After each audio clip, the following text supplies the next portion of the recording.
The ultimatum. The message came without warning. It wasn't a broadcast or a diplomatic envoy. It was a command. One moment, Earth's skies were clear. The next, a fleet of ships the size of cities blocked the stars. They hovered in silence above, every capital city, casting shadows over oceans and mountains. People around the world froze as one. Then, the voice came. "This is the High Empire of Sarnax. You will submit. Your planet now belongs to the Empire. Resistance means extinction."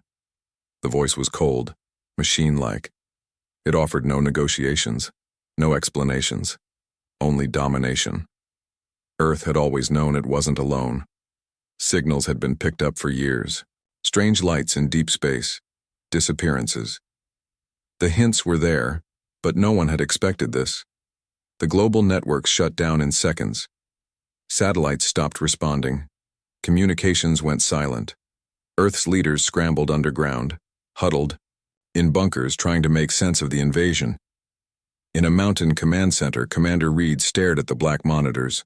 Around him, technicians worked in silence, their faces pale. Above them, the enemy ships hung like predators. "Are we even firing back?" someone whispered. "We can't," Reed answered. "They've disabled every orbital platform we had. Nukes won't reach orbit, fighters won't even launch." Someone else asked the question no one wanted to say out loud. "Do we submit?" Reed didn't answer. Instead, he played the message again, listening to the same voice demand surrender. Some nations began to kneel. Small countries broadcast their allegiance hoping to be spared. Others went quiet, their fate unknown. Cities in South America, Eastern Europe, and the Arctic vanished from satellite feeds, flattened in seconds, turned to glass by beams of heat. The Empire was sending a message: kneel or burn. But Earth was not ready to kneel. In a hidden lab beneath Iceland's ice, a small team had been working on something unspoken, something too dangerous, something too powerful. Project Ember. It was humanity's last gamble. Massive fusion cores buried deep beneath enemy landing zones. They hadn't been meant for war. They were terraforming tools designed to ignite life on barren planets, but now they would serve a darker purpose.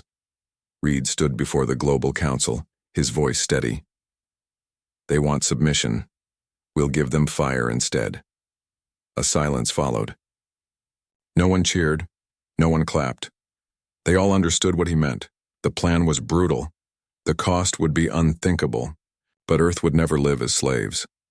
On the third day of occupation, the Empire prepared to land troops in major cities. They believed humanity had been broken, that Earth had fallen in line. They were wrong. That night, the sky turned orange. All across the world, New York, Cairo, Berlin, Beijing, miles-wide craters erupted in fire. Enemy ships parked above were caught in the explosions, torn apart like paper. The shockwaves flattened entire sectors, even human ones. Millions were lost. But billions were freed. The Empire screamed through the comms.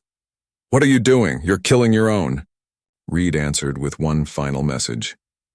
"This is Earth. We would rather burn than bow." Then he cut the line. The war had begun, not with resistance, but with fury. And the Empire, for the first time in centuries, realized they had made a mistake. They had demanded submission from the wrong species. The fire that spoke. The explosions didn't just destroy ships, they shattered the Empire's illusion of control. Across the stars, other conquered planets watched Earth's message play out in real time. The flames, the defiance, the silence that followed. Every second of it spread through hidden channels and smuggled data bursts. Where fear had lived before, now came something new: hope. The Empire had never seen resistance like this. On every world they ruled, rebellion had been crushed quickly, one leader at a time, one population at a time. But Earth didn't fight with swords or speeches. Earth had scorched the battlefield. From the high command ship orbiting Saturn's rings, Commander Velen of the Empire stared at the reports. Dozens of cruisers lost, Ground teams obliterated. Human cities sacrificed without hesitation. Even now, ember cores were still burning, creating zones the Empire couldn't enter, zones where even time seemed to warp from the raw energy. "This is madness," he hissed. "They destroy themselves to destroy us." A lower officer, nervous, replied, "It's strategic. They're denying us control." "They're savages," Velen growled. "Deathworlders. Primitive." Still behind his words there was unease. Down on Earth in an underground command post beneath the remains of Europe, Reed and his surviving team mapped the next moves. The plan had worked, but the price had been severe. Millions of lives. Entire cities gone. Reed stood in front of a cracked digital map, the red zones glowing hot. They thought we'd beg. Instead, we showed them what it means to lose everything. One of the younger officers, Lena, looked up from her terminal. "The ember zones are spreading. They're avoiding them now. We've created safe havens, dead zones where they can't follow." Reed nodded. "Then we build there. We dig in, not up." "But sir," someone said, "we lost too much. If they strike again, harder." "They will," Reed cut in. "But now we know something they don't." He tapped on the screen. "They fear us now." Above, the Empire reorganized. Reinforcements began warping in from nearby sectors. The High Council called Earth a foul exception, a threat to order. Plans were made to cleanse the planet entirely. No more ultimatums. No more commands. Just total erasure. But Earth was already moving. Hidden bunkers became command posts. Underground trains became troop channels. Old satellites, once junk, were reactivated to send coded signals across the stars. Humanity wasn't waiting to be attacked again. They were preparing to strike. Meanwhile, whispers of Earth's defiance spread faster than the Empire could silence them. On the mining world of Dask, slaves watched grainy footage of a human standing before a burning city shouting, "We are not yours to rule." On the desert colony of Thrana, farmers left their tools and began to hide weapons under their beds. On the prison moon of Deer, alien prisoners carved Earth lives into the walls. Humanity hadn't just resisted, they had lit a fire across the galaxy. Back on Earth, Reed met with a group of off-world smugglers and rebel agents. These were not soldiers, but they had knowledge. They had access, they had stories. "Other worlds are watching us," said a gray-skinned trader named Dalo. "They want to fight, but they don't know how. You started something." Reed looked tired, older than his years.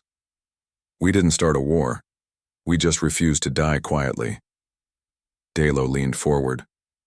"And now you can lead others. If Earth stands, others will rise." Reed looked at the stars, on the map. So many systems, so many ruled in silence, in fear. He pointed to a cluster near the outer rim. "What's there?" Dalo asked. Reed's voice was steady. "The first colony they ever took. We're going to take it back." No one spoke. It was madness. It was suicide. But it was also hope. The Empire had demanded submission. Earth had given them fire. And now that fire was about to spread beyond Earth.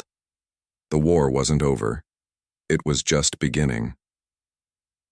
The spark reaches the stars. The ship was old. Its hull had once carried cargo between moons. Now it carried something more dangerous than weapons. Humans. Reed stood at the front of the bridge, his eyes locked on the dark stretch of space ahead. The crew behind him were quiet, focused.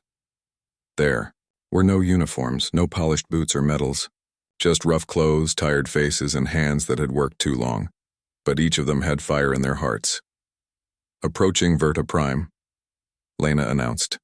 Her voice was steady, but her fingers tightened on the controls. "No defense stations. Active. They think we won't come." Verta Prime was the Empire's oldest colony, once free, now silent, its skies patrolled by drones, its people ruled by fear. "Time to prove them wrong," Reed said. They weren't alone. Word had gone out weeks ago. Covert messages sent through forgotten satellites and stolen comms. "Rise. Watch. Wait." Now, others were answering. As the ship neared the planet, signals lit up on the scanners, tiny rebel crafts coming out of hiding. Miners, smugglers, former soldiers from lost wars, and then one massive vessel appeared. Not human. Old tech, rusted engines, a voice crackled through. "This is Rena from Thasal. You gave us fire. We bring it back to you." Reed smiled. "Let's give the Empire something to remember."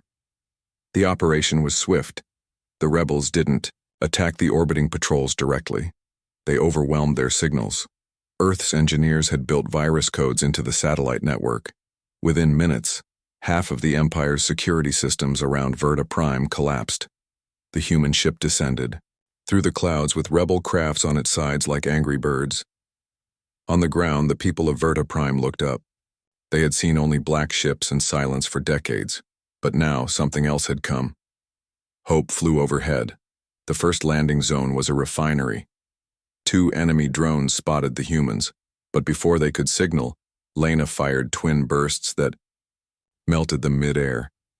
The team moved fast, Reed, Lena, and others splitting into squads. No shouting, no wild gunfire. They had one job: take the communication towers. Once those towers were under rebel control, they broadcast Earth's message across the planet. Not a speech, not a battle cry. Just a recording, Reed's voice calm and clear. "We are from Earth. The Empire demanded we kneel. We burned our own ground before we'd ever serve. And now, we fight not just for Earth, but for you." The message repeated. Then again, across the planet, people stopped working. Guards looked at each other. Some threw down their rifles. The fear broke. The Capitol building's doors were kicked open. The flag of the Empire was torn down by the very people it had enslaved. Resistance exploded like wildfire. One rebel commander, a former slave with steel arms, stormed a garrison and turned the turrets inward. By nightfall, Verta Prime was no longer under Empire control. The human crew gathered back at their ship. The sun was rising on a free world. Lena stood next to Reed, both watching the horizon. "They'll come back," she said. "Yes," Reed replied. "But they'll find something different this time." "What's that?" "An alliance," he said. "Not just humans. Everyone they hurt, everyone they forgot. We started a fire. Now it's burning." Far above, in the Empire's core sector, the High Council watched reports with disbelief. Earth had not only survived, Earth was spreading rebellion. Commander Velen slammed his fist on the table. "Cut off the rim systems, shut down all travel, seal every gate." "But sir," an officer said, "there's chatter from over 40 colonies, all using Earth's frequency." Velen's eyes burned with rage. "Then we burn them all."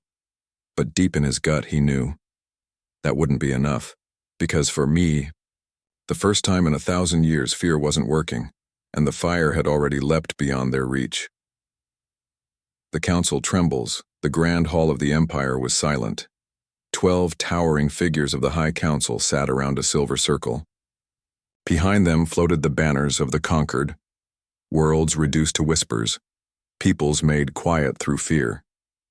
For centuries, these banners had not changed, until now. In the center of the room, a hologram flickered to life.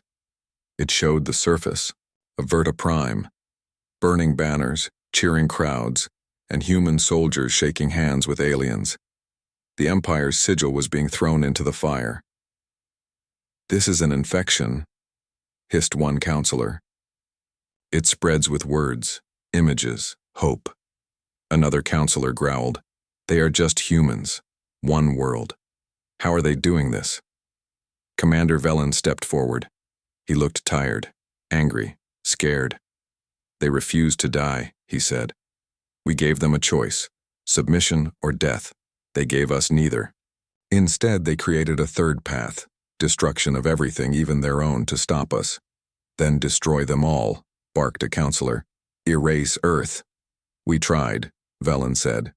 "But now it's not just Earth. It's Dask, Thrana, Verta Prime, and even parts of the Tyros belt. Whole systems are lighting up with rebellion. They use Earth's code, Earth's message, Earth's tactics.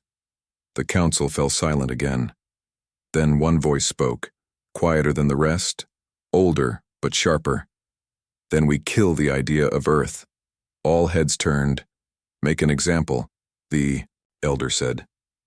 Find one of their new allies, not Earth, not too strong, but just strong enough to matter. Wipe it clean.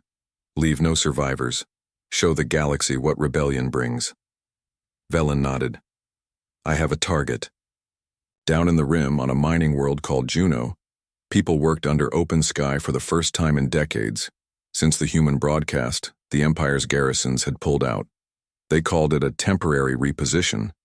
But the people knew the truth. They were free. For now. A small group of humans had landed days ago. Not an army, just advisors.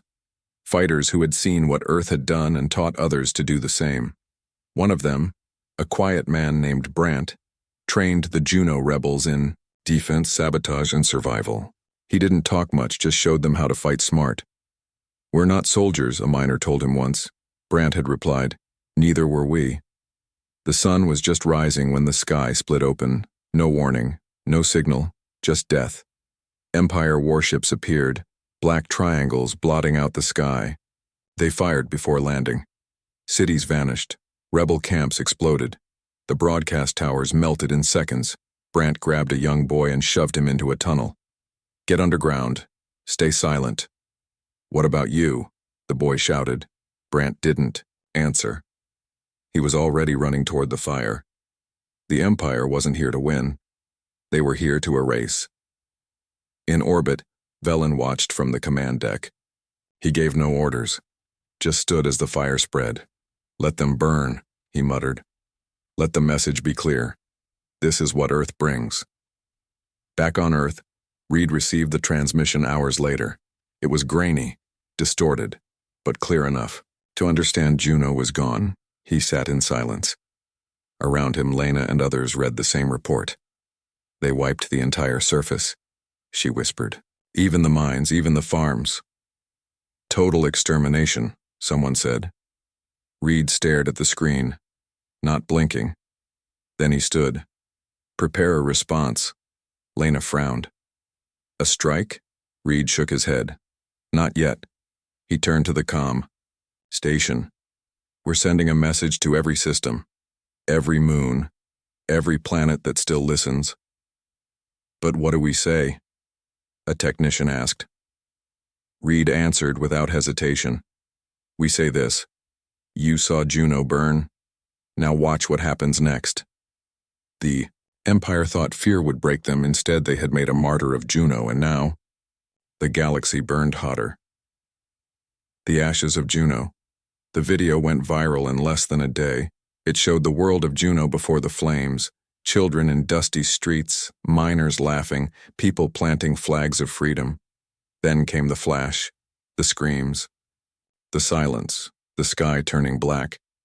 At the end of the video was a human voice, steady and sharp. They wanted to kill an idea. Instead, they gave it power. We will not forget Juno, and we will not forgive. Across hundreds of systems, rebels played that message on loop. It echoed through ruined buildings, over hidden radio towers, and deep within slave camps. The Empire had tried to destroy hope, but they only gave the galaxy a reason to fight harder. In Earth's rebuilt command center, Reed stood over a strategy table. Dots blinked across the screen. Active rebel cells, supply lines, new allies, and a red circle around Juno's dead zone. We can't let them do that again, Lena said. They will, Reed replied. Unless we do something big. Something they'll never expect. He tapped on a distant star on the edge of the Empire's inner systems. Zareth Station, he said. That's where they plan their fleet movements. We hit that. We cut the head off their war machine. Lena raised an eyebrow. That's suicide, Reed nodded. Exactly what they won't expect. They began planning. Not a full-scale assault. Earth didn't have the numbers. But a surgical strike. One ship, one squad, one shot at shutting down the Empire's entire front line. Meanwhile, on the outer rim, a new force was rising. The people of Thrana had built hidden launch bays. The rebels of Dask had begun crafting weapons using stolen tech. Even Verta Prime, still recovering, sent engineers and medics to nearby moons. They weren't just waiting anymore. They were preparing. And for the first time in history, the galaxy was organizing not under fear, but under freedom. It was Earth's fire that had started it. Now others carried the torch. At Zareth Station, Commander Velen sat in his personal chamber, reviewing reports. Losses were growing. Morale was falling. Whole sectors were now gray zones, places the Empire no longer controlled. His assistant entered. "There's chatter on the edge of the Myros belt. Something's coming." "Another rebel group?" Velen said. "No, just one human ship. Unarmed, it seems." Velen narrowed his eyes. "It's never just one ship with them. Prepare interceptors. I want it crushed before it gets close." But by the time his ships reached the human vessel, it was too late. It wasn't an attack ship. It was a beacon. The humans had jumped near the station only long enough to drop one thing: a data core filled with virus code. A virus designed by the best minds left on Earth. It spread through Zareth Station like fire through dry grass. Doors locked. Lights failed. Command systems froze. Defense platforms turned inward. Confused soldiers fired at each other, thinking it was sabotage, and then the real fleet arrived. Rebel ships, dozens of them, from a dozen systems. They weren't big.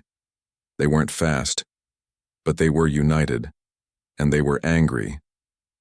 The battle over Zareth wasn't clean. The rebels lost many, but by the end the station was in flames. The Empire's war routes were exposed, their control shattered, and most importantly, messages were stolen. Proof that the Empire had planned the destruction of dozens more worlds. Reed looked over the files, his hands tight into fists. "They were going to do it again," he said. "Again and again." Lena looked at him. "Then let's make Juno the last one." The Empire had underestimated Earth again. They thought fire meant desperation, but this fire was fuel, and now it was spreading to their doorstep. Returned to ash and steel, the flames of Zareth Station were still burning when the message went out, to every corner of the galaxy, to every prisoner still wearing chains, to every rebel hiding in shadow. Zareth has fallen. It was more than just a victory. It was a shift in power. For the first time in 1,000 years, an Empire stronghold inside the inner systems had been destroyed. And not by an armada, but by a scattered force of humans and aliens who had nothing left to lose. They know. High Council panicked. Orders were sent. Entire fleets were called back. Whole planets locked themselves down. Trade routes froze, but it was too late. The virus Earth had unleashed wasn't just digital, it was ideological. It couldn't be blocked. It couldn't be reasoned with. It only grew. In the underground cities of Earth, Reed stood in the war room. His voice was calm but firm. "We have struck them where they never expected. Now we bring it to their heart." Lena turned toward the holographic star map. "You mean the capital?" Reed nodded. "Sarnax Prime. The seat of the Empire. The place where every order had come from. A planet covered in black towers, gold palaces, and fear. For centuries it had stood untouchable. Until now.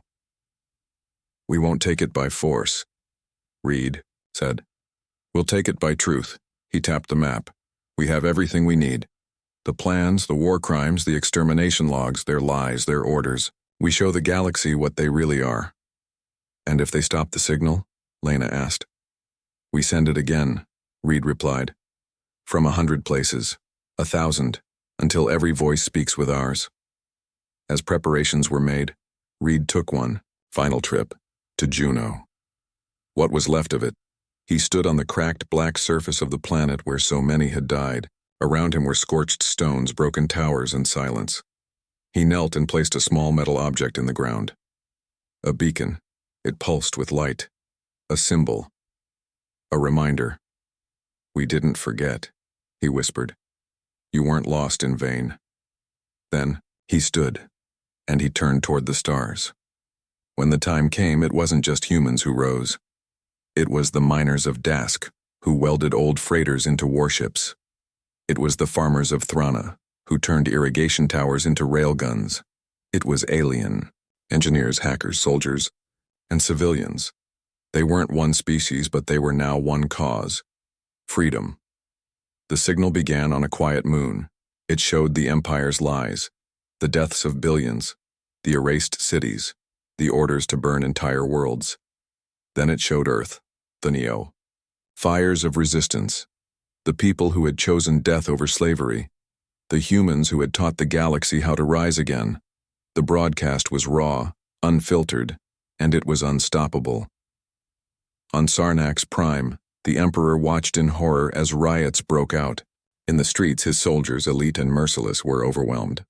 Not by an army, but by their own people. His orders were ignored, his voice was lost, because now the galaxy had heard the truth, and no one wanted to listen to him anymore. From a command ship high above, Reed watched the chaos unfold.